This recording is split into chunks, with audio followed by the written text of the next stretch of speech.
Student problem solve करेंगे हम condition for equilibrium से रिलेटेड, जिसमें हमारे पास स्टेटमेंट कुछ इस तरह है। A block of weight 10 newton is hanging through a cord as shown in figure 1,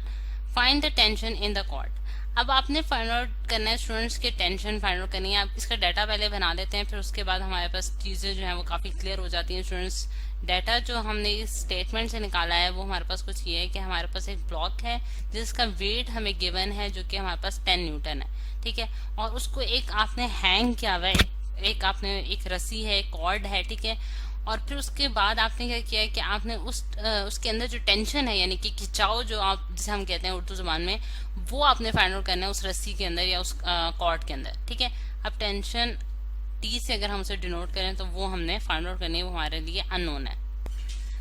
अब स्टूडेंट्स टेंशन जो है, अब सबसे पहले हम फिगर पे जाते हैं दोबारा। ये फिगर 1 है स्टूडेंट्स हमारे पास। अब फिगर 1 में अब मैं इनको लेबल करने चाहती हूँ कि अगर ये जो मेरे पास ब्लॉक है जिसका हम कहते हैं कि वेट जो होगा वो उसके सेंटर पॉइंट से हमेशा डाउनवर्ड डायरेक्शन में एक्ट करता है, और उसकी जो डायरेक्शन होती है वो towards the centre of the earth होती है। जैसे मैं डब्ल्यू से डिनोट किया तो हम उसके जो उसका फॉर्मूला है वो हमारे पास mg होता है, यानी कि mass multiply by acceleration due to gravity, ठीक है। और टेंशन जो होती है वो स्टूडेंट्स हमारे पास जो स्ट्रिंग में या रूप में जो होगी वो हमेशा इसके ऑपोजिट डायरेक्शन में एक्ट करी होगी, यानी कि इसके ऑपोजिट डायरेक्शन में जो वेक्टर मैंने बनाया ये हमारे पास बेसिकली टेंशन कहलाएगा, जो कि स्ट्रिंग या फिर रूप में जो है वो एग्जिस्ट करेगी, ठीक। इससे तो हमें इसकी डायरेक्शन का पता चल गया कि इसकी क्या होगी डायरेक्शन, और फिर उसके बाद हम इसका हमने मैग्नीट्यूड यानी कि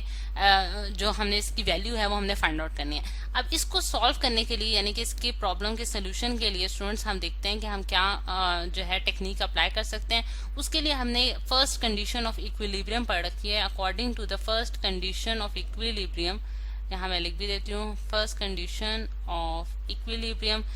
हम ये जानते हैं स्टूडेंट्स कि हमारे पास जो तमाम फोर्सेस यानी कि जितनी भी फोर्सेस किसी भी सिस्टम पे एक्ट कर रही होती हैं वो हमारे पास क्या होती हैं, कांस्टेंट होती हैं, यानी कि समेशन जो उनका होता है यानी कि सम ऑफ ऑल वैल्यूज जो होती हैं वो हमारे पास क्या होता है, 0 के बराबर होंगी। यानी कि sum of forces acting along the x axis जो है वो भी हमारे पास 0 के बराबर होंगी, और sum of the forces acting along the y direction जो है वो भी हमारे पास 0 के बराबर होंगे। और अगर हमारे पास इस केस में अगर जी एक्सिस में भी कोई फोर्सेस एक्ट कर रही होती हैं तो फिर भी मैं ये लिखती हूँ कि समेशन एफ ऑफ जी जो है वो भी हमारे पास 0 के बराबर होगा, ठीक। अब अगर हम देखें कि हमारे पास जो एक्स एक्सिस, ये अगर मेरे पास एक्स एक्सिस है स्टूडेंट्स और ये मेरे पास वाई एक्सिस है, तो अब मैं सबसे पहले देखती हूँ कि मेरे पास एक्स एक्सिस में कौन सी फोर्सेज लग रही हैं। अगर हम इसके ऑपोजिट भी कर सकते हैं, यानी कि अगर जिस तरह से यहाँ मैंने इसको एक्स एक्सिस कह दिया, इसको वाई एक्सिस कह दिया, क्योंकि ये परपेंडिकुलर डायरेक्शन में एक्ट कर रहे होते हैं, तो आप इसके ऑपोजिट भी ले सकते हैं, यानी कि ये वाई एक्सिस भी हो सकता है और ये हमारे पास एक्स एक्सिस भी हो सकता है।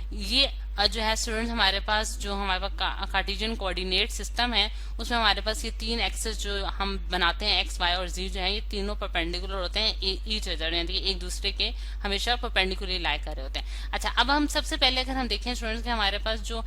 एक्स एक्सिस में फोर्सेज एक्ट कर रही हैं वो कौन कौन सी हैं। एक्स एक्सिस में अगर हम देखें तो इस फिगर के मुताबिक कोई भी ऐसी फोर्स नहीं है जो एक्स एक्सिस की में लाई कर रही हो, तो फिर इसका मतलब हुआ कि हमारे पास समेशन एफ एक्स जो है वो हमारे पास 0 के बराबर है और यहाँ कोई भी फोर्स एग्जिस्ट नहीं करती। अब इसमें हम वैल्यूज पुट करते हैं समेशन एफ ऑफ वाई में। अगर समेशन एफ ऑफ वाई देखा जाए तो उसमें हमारे पास 2 फोर्सेज एक्ट कर रही है, एक वेट कर रही है और एक टेंशन कर रही है। तो अगर हम इनका देखें तो अगर टी जो है यानी कि टेंशन जो है वो हमारे पास वाई एक्सिस के अलोंग आ रही है, यानी कि अगर आप देख सकते हैं कि उसकी जो डायरेक्शन है, मैं अगर इसको किसी और कलर से भी डिनोट कर देती हूँ, ये पर्पल कलर का यूज कर लेते हैं इसके लिए, या फिर इससे भी कोई डार्क कलर स्टूडेंट्स हम देखते हैं कि